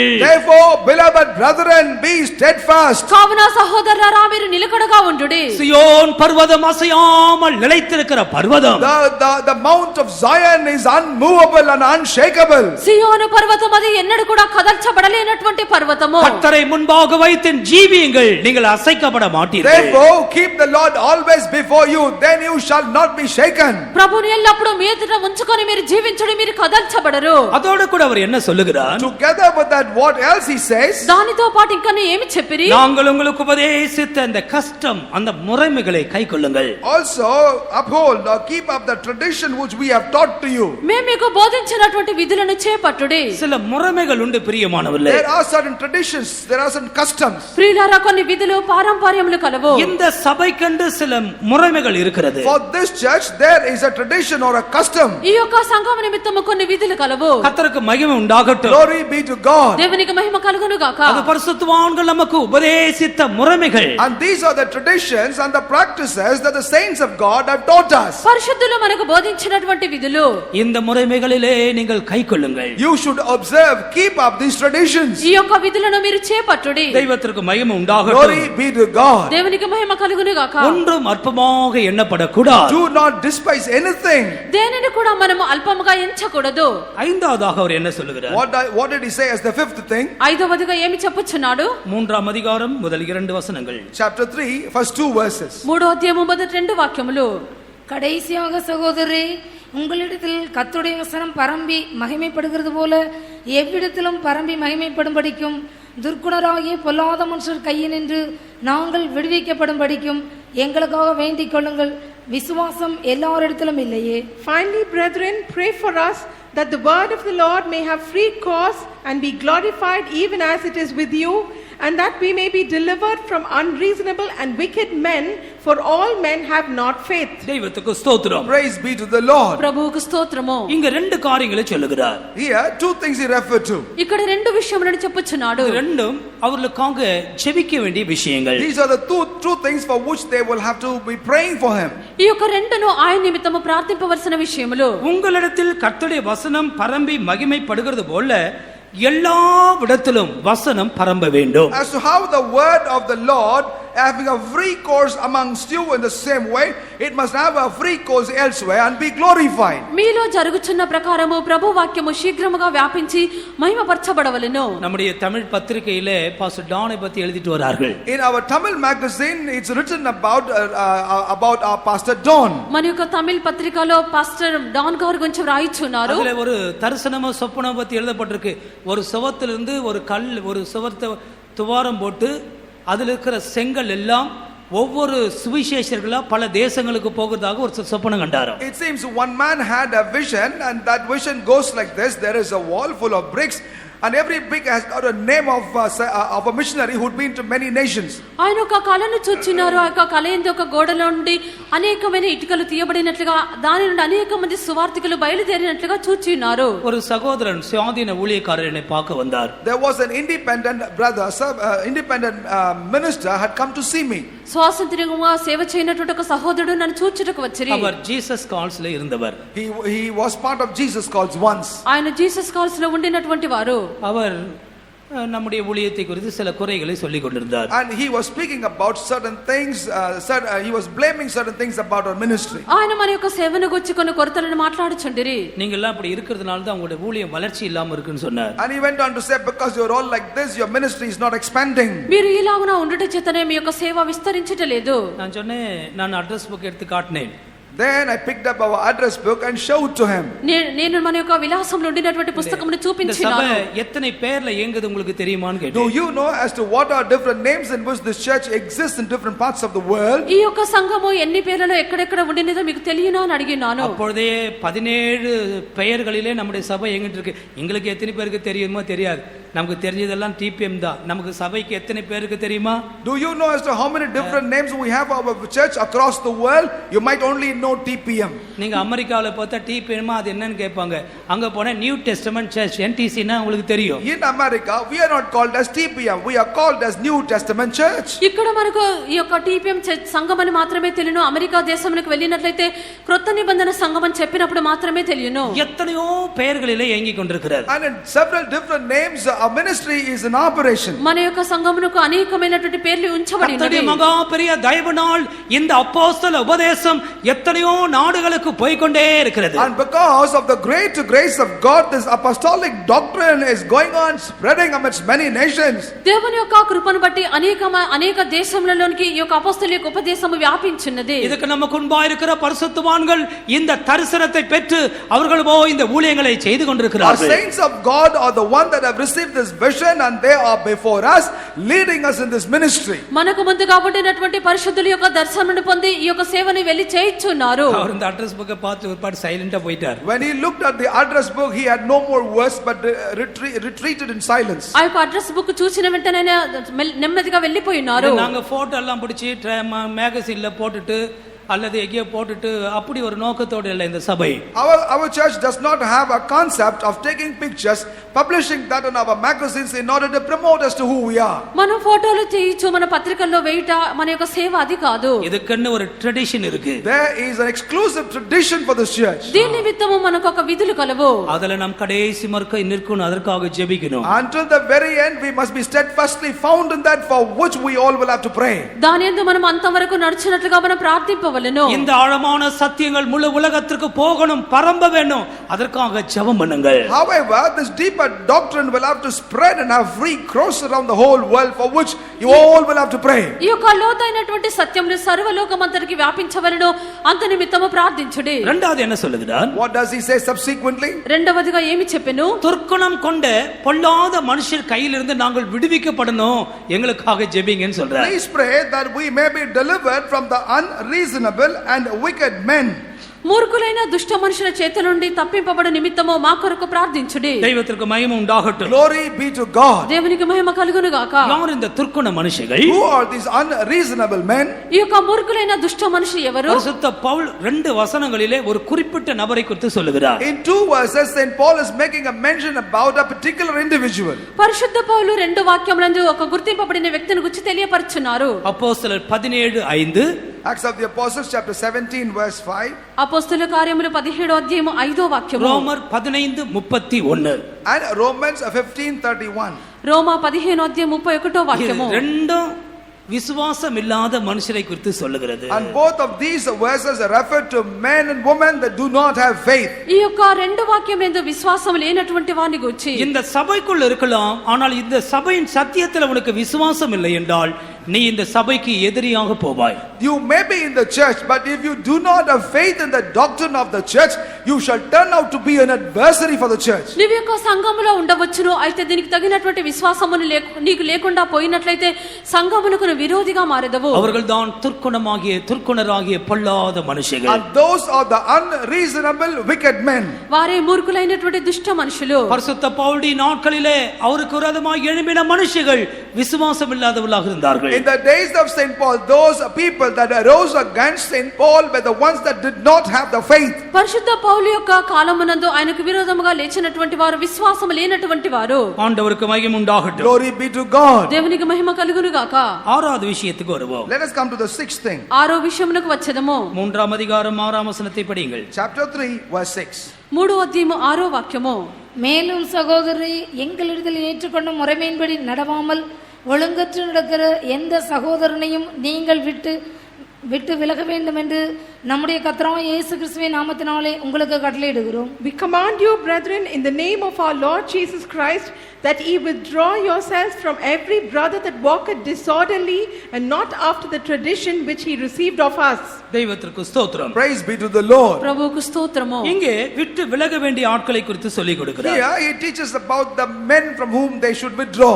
ఇక్కడ తొలగిపోవలసినటువంటి సహోదరుల గురించి తెలియపరచెను. எங்களிடத்தில் ஏற்றுக்கொண்ட முறைமையின்படி நடவாமல் இருக்கிறவளை விட்டு விலகுங்க. You need to withdraw yourself from those that walketh not according to the tradition that we have taught to you. మా వల్ల పొందిన బోధన ప్రకారము నడుచుకొనలేనటువంటి వారి యొద్ద నుండి తొలగిపోవలెను. கர்த்தருக்கு ஸ்தோத்திரம். Praise the Lord. ప్రభువుకు స్తోత్రము. சிலருக்கு ஒரு வித்தியாசமும் இருக்காது. Some people have no difference whatsoever. కొందరికి ఎటువంటి భేదం ఉండదు. சிலருக்கு இப்படி ஒரு கவர்ச்சியான அட்வர்டைஸ்மென்ட், சகை பாகுபாடு எங்களுக்கு கிடையாது, எல்லா சபையும் எங்களுக்கு ஒண்ணுதான். Some people have a very popular advertisement such as this. We see no distinction whatsoever amongst the church. All church are one and same to us. కొందరిని మనం చూచినప్పుడు అన్ని సంఘములు ఒకటే అని చెప్పి వారు తెలియపరుచున్నారు. அவர்கள் நாங்க எல்லாம் ஒன்றா இருக்கிறோம்னு வந்து போட்டோக்கு போஸ் கொடுப்பாங்க. எல்லா பாஸ்டர்ஸும் கை பிடிச்சிட்டு we are all one பெருசா நிற்பாங்க. எல்லாரும் ஒண்ணுதான். கூட்டம் முடிஞ்சவரோட ஆகாம தனித்தண்டி உபதேசத்துக்கும் கூட்டம் முடிஞ்சு அவங்கள தன் ஊழியத்துக்கும் போவார்கள். எங்க ஒண்ணா இருக்க முடியும்? They all will pose up for a photograph and the photograph will declare we are one. But when the photograph session is over, they all will go to their own course of action, unto their own course of belief, unto their own course of ministry. మేమందరము ఏకముగా ఉన్నామని చెప్పి వారు ఫోటోల ద్వారా తెలియపరుచున్నారు. అయితే వారి యొక్క ఆ పని ముగించబడిన తర్వాత వారు సేవకు వెళ్ళిపోవుదురు. எபேசியர் 4ஆம் அதிகாரம் 11ஆம் வசனத்தை படித்து பாருங்கள். As we read Ephesians chapter 4 verse 11, ఎఫెసీ 4వ అధ్యాయము 11వ వాక్యమందు தேவகுமாரனை பட்ட விசுவாசத்திலும் அறிவிலும் ஒருமை உண்டாக வேண்டும். that there may be unity concerning the knowledge about the Son of God. దేవుని యొక్క కుమారుని గురించినటువంటి విశ్వాసమునందును వివేకమునందును వర్ధిల్లవలెను. தெய்வத்தை குறித்துதான விசுவாசம், தெய்வத்தை குறித்துதான அறிவிலே சபை ஒன்றாக்கப்பட்டால் மாத்திரமே அங்கே ஐக்கியம் நிலை கொண்டிருக்க முடியும். There shall be unity in the church only if the church understand the knowledge and the faith concerning the Son of God. దేవుని గురించినటువంటి విశ్వాసము ఐక్యత యందు వారు விசுவாசம், அறிவு, విశ్వాసమునందు జ్ఞానమునందు అభివృద్ధి చెందినప్పుడు మాత్రమే వారు ఏకముగా ఉండగలరు. கர்த்தருக்கு ஸ்தோத்திரம். Praise the Lord. ప్రభువుకు స్తోత్రము. ஒரு தாயார் இப்படி வந்து சொன்னார்கள். This is how once a mother had said this. ఒక తల్లి ఇలాగున చెప్పిరి. அப்போது ஸ்ரீபெரும்புத்தூர்ல நமக்கு ஊழியம் இல்லை. At that time we did not have ministry in Sri Perumbudur. అప్పుడు మనకు శ్రీ పెరంబూర్లో సేవ లేదు. அவர்கள் அங்க இருந்து திருமழிசை கூட்டத்துக்கு வருவார்கள். She used to come all the way from there to Tirumarisai. వారు అక్కడ నుండి తిరుమలేశ్ అనే స్థలంలోకి వచ్చెదరు. நல்ல விசுவாசமுள்ள ஒரு தம்பதிகள் அவங்க. And that's a very good and God fearing couple. మరి మంచి విశ్వాసం ఉండినటువంటి దంపతులు. அவங்க சொன்னாங்க, ஐயா இப்படி ஒரு காரியம் நடந்ததுன்னு சொன்னாங்க. This is how they said, "Ayya, one thing like this took place." అయ్యా ఇటువంటి కార్యం జరుగుచున్నదని చెప్పిరి. ஒரு కార్ல 2-3 பாஸ்டர்ஸ் வந்தாங்க. நம்மள மாதிரியே ஜிப்பா போட்டு வந்தாங்க. In a particular car 2 or 3 pastors like us had come to us. ఒక కార్లో మనలాగానే 2-3 పాస్టర్లు యొక్క వస్త్రములు ధరించుకొని వచ్చినారు. நாங்க சபை ஆரம்பிக்க போகிறோம். Having come, they said we will start a church here. ఇక్కడ మేము సంఘమును స్థాపింపబోచున్నాము. சொன்னாங்க, ஐயோ நம்ம சபை பாஸ்டர்மார்லாம் வந்திருக்காங்களே, நல்ல சந்தோஷம், அவங்களுக்கு ஊழியங்க ஆரம்பிக்க போகிறது. Then she thought it's our workers have come, therefore she was exceedingly delighted because the ministry is going to be started there. వారు తలంచినారు, మన సంఘం యొక్క పాస్టర్లు వచ్చినారు, ఇక్కడ సంఘము స్థాపించదని చెప్పి సంతోషించినది. அவர் பல இடங்கள்லாம் கொண்டு போய் காட்டி வரதுக்குள்ள பாட்டி நல்ல ஒரு கோழி அடிச்சு கறி குழம்பு வச்சு சாப்பாடு செய்து வச்சிருக்கு. And they had been to many other places to locate a good place, but by the time they returned, this old mother made a very good meal with chicken curry and so on and so forth. వారు పలు స్థలములకు వెళ్లి చూచి వచ్చినారు. ఆ యొక్క సమయమంతా అక్కడ ఉండినటువంటి తల్లి వారి నిమిత్తము మాంసం కూర చేసినారు. எல்லாரும் சாப்பிட்டு முடித்து ஜெபிக்க ஆரம்பித்தார்கள். They ate very well and they started to pray. వారు భోజనం చేసి ముగించి ప్రార్థించారు. ஜெபிக்கும் போது எல்லார் கையில வாட்ச் கட்டி இருக்காங்க. இந்த பாட்டிக்கு விளங்குற நம்ம ஊழியக்காரர்கள் வாட்ச் கட்ட மாட்டாங்க. When they lifted up their hand to pray, this old mother was able to note that every wrist had a watch. And this mother began to think as to how our workers are having watch. వారి చేతుల పైకెత్తి ప్రార్థించినప్పుడు వారి యొక్క చేతిలో watch కనిపించినది.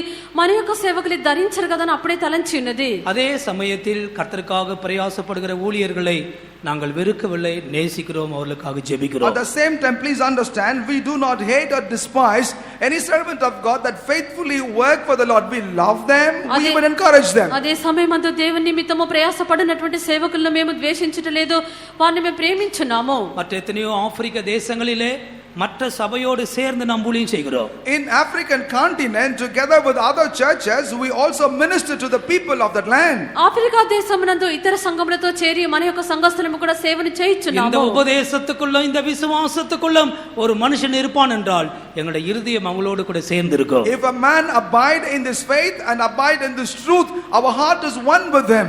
ఈ యొక్క ఉపదేశమునందు ఈ యొక్క విశ్వాసమునందు వారు ఉండినట్లయితే వారి యొక్క హృదయంతో మా యొక్క మనసు చేరి ఉండును. அதோட அவர் என்ன சொல்லுகிறார்? Together with that, what else he said? దానితో పాటు ఆయన ఏమి చెప్పుచున్నారు? ఒழுங்கற்று நடக்கிற எந்த సహోదరుని நீங்க விட்டு விலகுங்க. Withdraw yourself from anyone that walks in disorder. అక్రమముగా నడుచుకొను ప్రతి సహోదరుని యొద్ద నుండి తొలగిపోవలెను. அவர்கள் யார்? ஒழுங்கற்று நடக்கிறவர்கள். Who are these that walk in disorder? ఈ యొక్క అక్రమముగా నడుచుకున్న వారు ఎవరు? 3వ அதிகாரம் 11వ వచనத்திலே நாம் என்ன படிக்கிறோம்? What else we read about that in chapter 3 verse 11? 3వ అధ్యాయము 11వ వాక్యము ఏమి చదువుచున్నాము?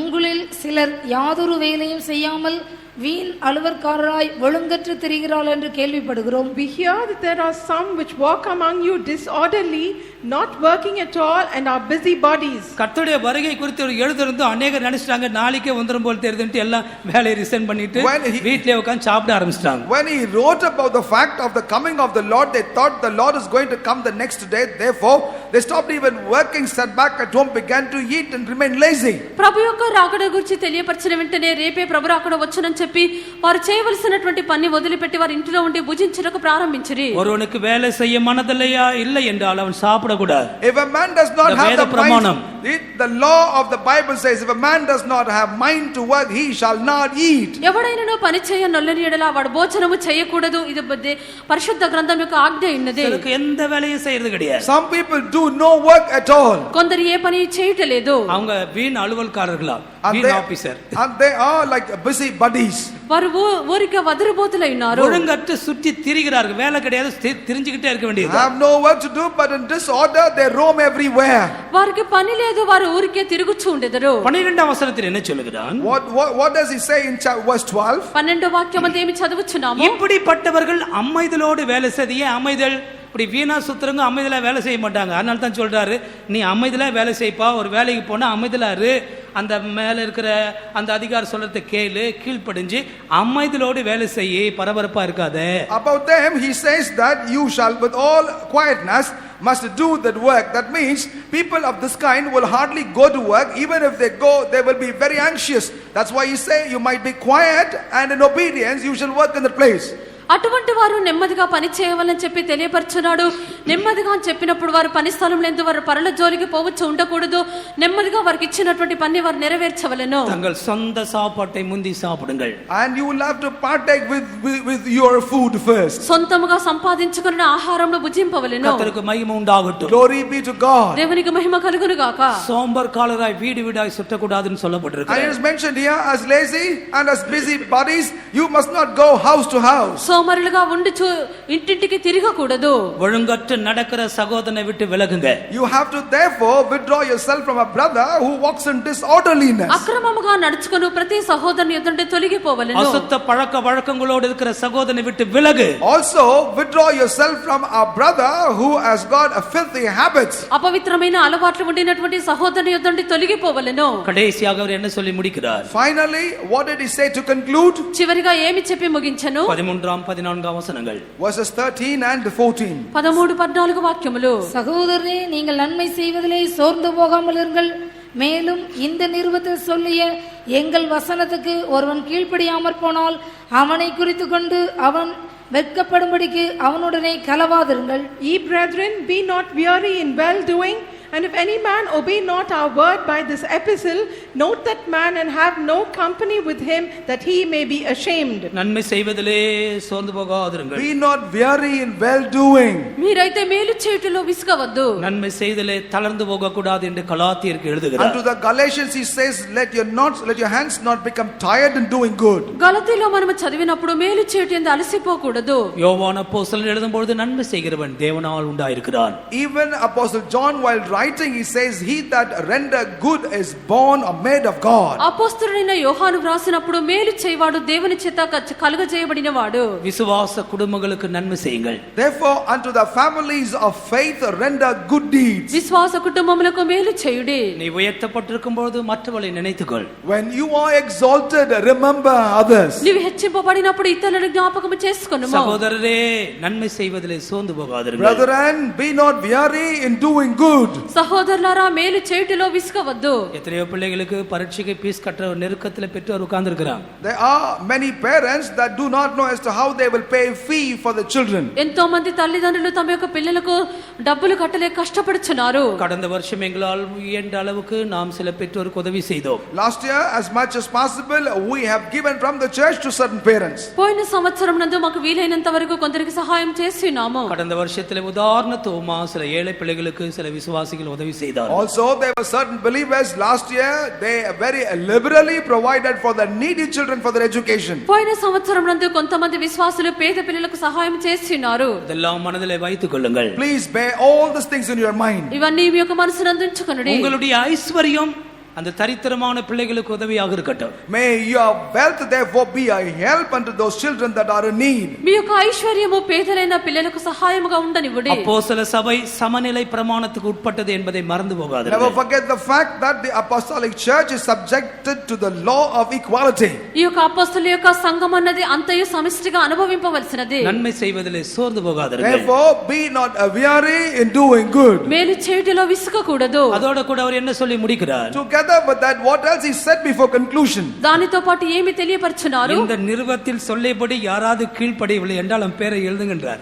And he says that if anyone obey not according to the word by this epistle, make a note of that person. ఈ యొక్క పత్రిక మూలంగా మేము చెప్పినటువంటి మాటలకు ఎవరైనా లోబడకుండా ఉండినట్లయితే వారితో మీరు సాంగత్యం చేయకూడదు. இந்த நிருபத்தின் பிரகாரம் ஒரு மனுஷன் கீழ்ப்படியவில்லை என்றால், If any man obey not according to the word of this epistle, ఈ యొక్క పత్రిక ప్రకారము ఒక వ్యక్తి లోబడనట్లయితే அவனை குறித்து கொண்டு அவன் வெட்கப்படும்படி அவனோடு நீ சேராத என்றார். note that man and have no company with him, that he may be ashamed.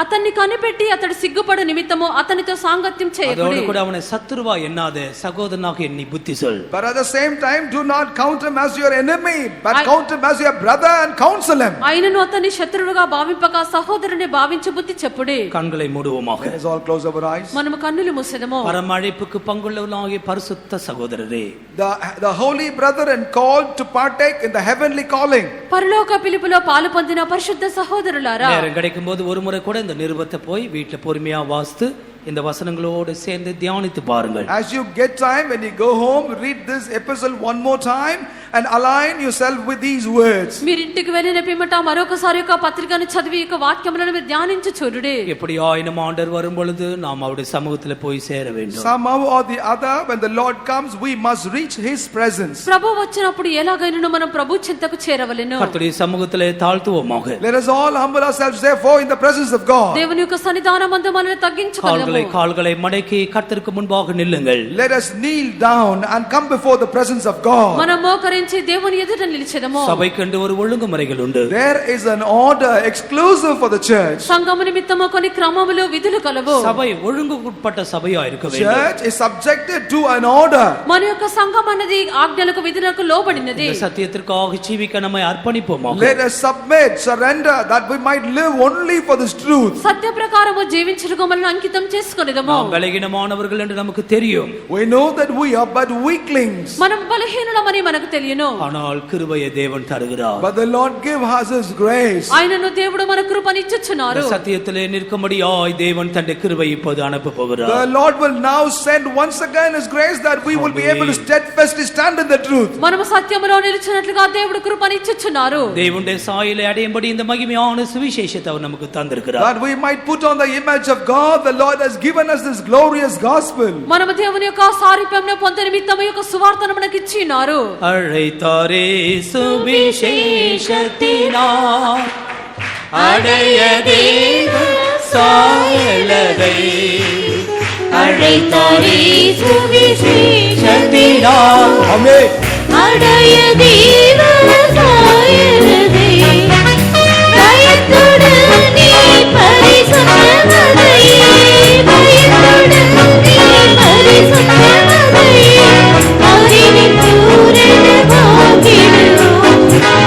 அறிவில் பூரணமாகிடுவோம் அழைத்தாரே சுவிசேஷத்தினார் அடைய தேவ சாயலதை அழைத்தாரே சுவிசேஷத்தினார் அடைய தேவ சாயலதை பயத்துடன் நீ பரிசுத்தமதையே பயத்துடன் நீ பரிசுத்தமதையே அறிவில் பூரணமாகிடுவோம் அறிவில் பூரணமாகிடுவோம் அழைத்தாரே சுவிசேஷத்தினார் அடைய தேவ சாயலதை அழைத்தாரே சுவிசேஷத்தினார் அடைய தேவ சாயலதை பயத்துடன் நீ பரிசுத்தமதையே பயத்துடன் நீ பரிசுத்தமதையே அறிவில் பூரணமாகிடுவோம் அறிவில் பூரணமாகிடுவோம் பயத்துடன் நீ பரிசுத்தமதையே பயத்துடன் நீ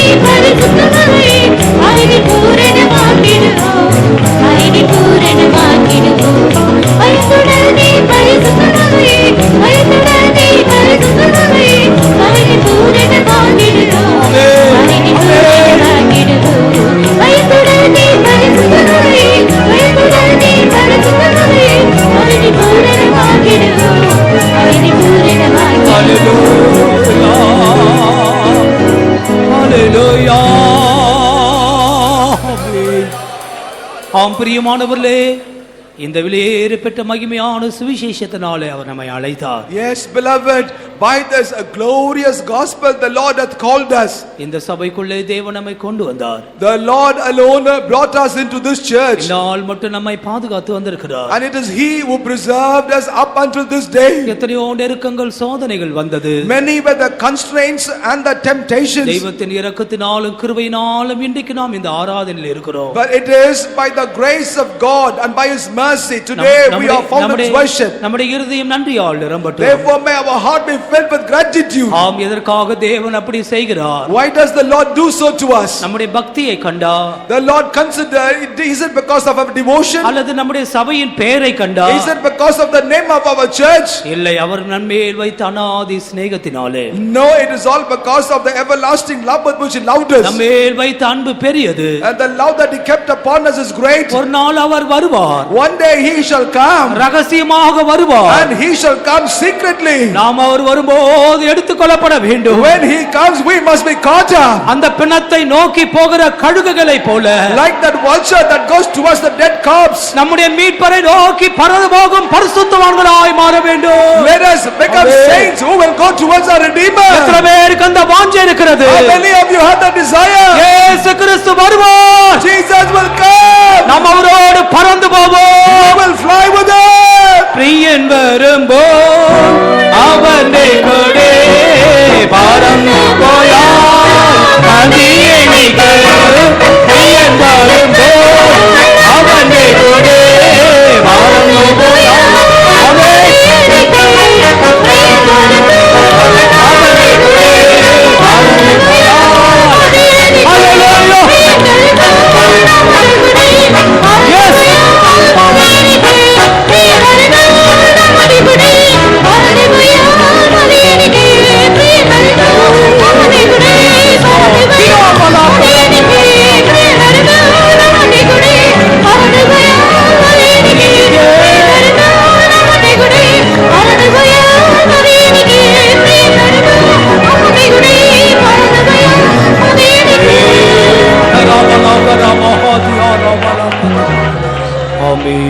ஆமென்.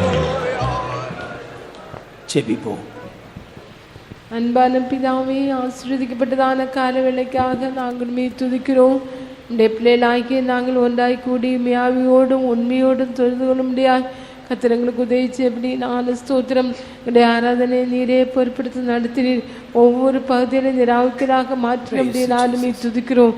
கத்துடைய ஆவியானவர் அளவில்லாமல் எங்களுடைய மத்தியிலே கத்த இறங்கி அசைவாடி கிரீச்சது கொண்டிருந்தபடி நாளுமே துதிக்கிறோம். கத்தாவே, நீர் எங்களோடு பேசினதான ஜீவனுள்ளதான வசனங்களுக்காக வார்த்தைகளுக்காக நாங்களுமே துதிக்கிறோங்க. தாவே, இந்த நாட்களில் நாங்கள் விசுவாசத்திலே பெருகிற மனுஷராய் காணப்படுவேனும், அன்பிலே பெருகிற மனுஷராய் காணப்படுவேன் ஜெபிக்கிறோம். விசுவாச துரோகம் நடந்து கொண்டிருக்கிறதான இந்த நாட்களில் நாங்கள் உமக்குள்ளே விசுவாசத்திலே பெருக வளர உமக்குள்ளே நிலைத்திருக்க உதவிச்சு வேணுமா ஜெபிக்கிறோம். தாவே, நாங்கள் ஊழியர்களை நேசிக்கிறதுலே உண்மை நேசிக்கிறதுலே அன்பு கூறுறதுலே மிகவும் பெருக முடியாத கிருபை கத்திரங்களுக்கு தாருமாண்டுரே.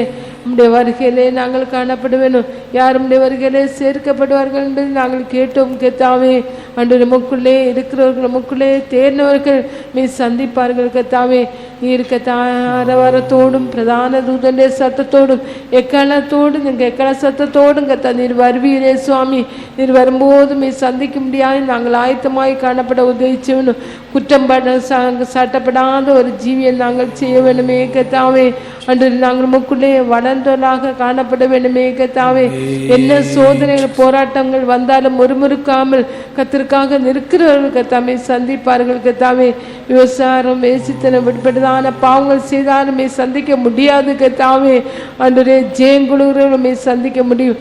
ஆகிய நான் இந்த நாட்களில் கத்தாவே இப்படிப்பட்டதான நல்ல காரியங்கள் இருந்தால் மே சந்திப்போம், இல்லை என்றால் கைவிடப்படுவோம் என்பதை நாங்கள் அறிந்து கொண்டோம். ஆண்டவரே, கேட்டதான ஜீவியம் கிருபையை தாருமாண்டவரே, ஸ்தோத்திரம்.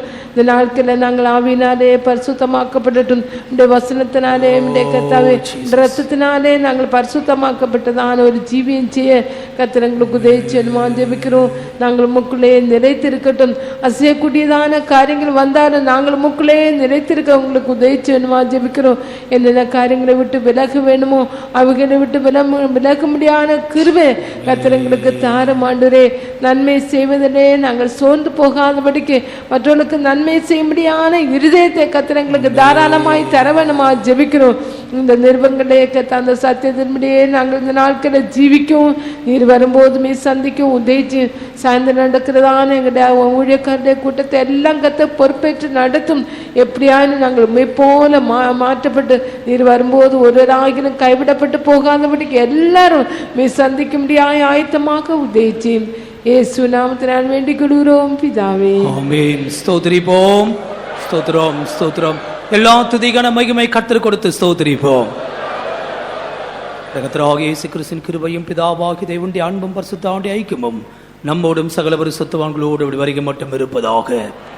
ஆமென். ஹல்லேலூயா, ஹல்லேலூயா, ஹல்லேலூயா. எல்லாருக்கும் ஸ்தோத்திரம். கர்த்தர் உங்களை ஆசீர்வதிப்பாராக.